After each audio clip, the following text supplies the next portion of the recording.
Hello friends from Laree Walls and the Mermaid Room. I found out after making my first video for you that there's quite a bit of noise in this room. Quite a bit of humidity in this room too. I need to project my voice so you can hear me clearly. I hope you can. So, my second attempt at this video for you. The 240-gallon aquarium is doing well, up and running. And I have an emperor angelfish in here just for a few days now. He's trying to acclimate himself to living in a tank. Obviously, he's full grown, which means he grew up in the ocean, and this is probably just going to take some time, but he's eating, but he's not coming out and showing his beautiful self off a lot yet. He's very skittish. He's not quite sure about me. So everything's doing great in this aquarium. I lost a fish out of here. The Australian tusk wrasse that I had in here jumped out to his death last weekend. Yes, I was shocked because I'd say a good 1/3 of the top of the tank is covered with glass. So a big section is covered with glass, and he just happened to find 1/3 of the tank that wasn't, and he jumped out. And he was doing really well in here for like a couple weeks. There was no reason for him to jump. I can't imagine what could have. I think maybe he was going after a piece of food or something, and maybe he swam into the current of this, and maybe even landed on that, and it freaked him out, and he jumped out. I don't know, but anyway, he's gone. So, otherwise, everything is doing great.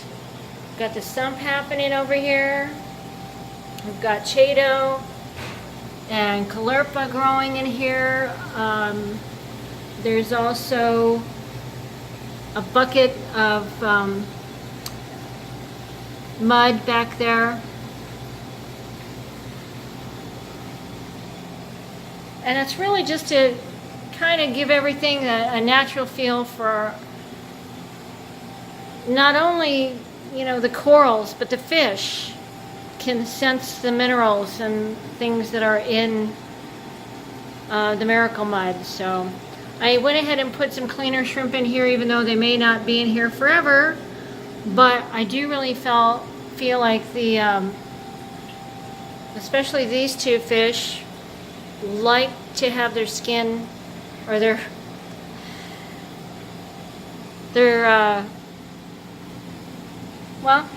skin scratched.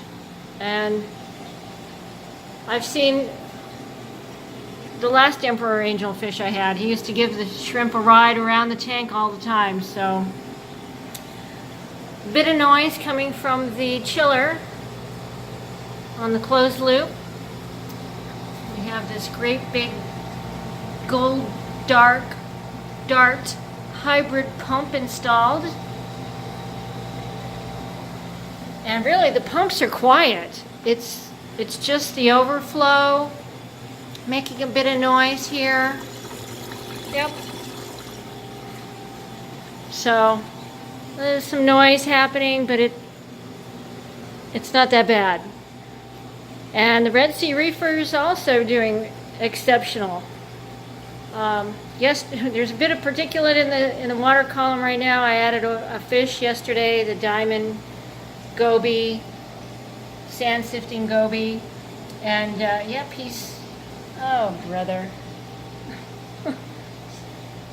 someone else is sifting sand. I don't know. It's the clownfish. The clownfish are making a mess, which is why I added an anemone back here. This is actually a beautiful anemone. It's green with pink tips.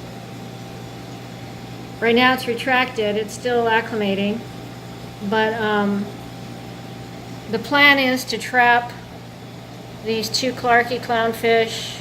I tried catching them the other day. That's pretty much impossible. I don't want to wreck or break anything in my scape.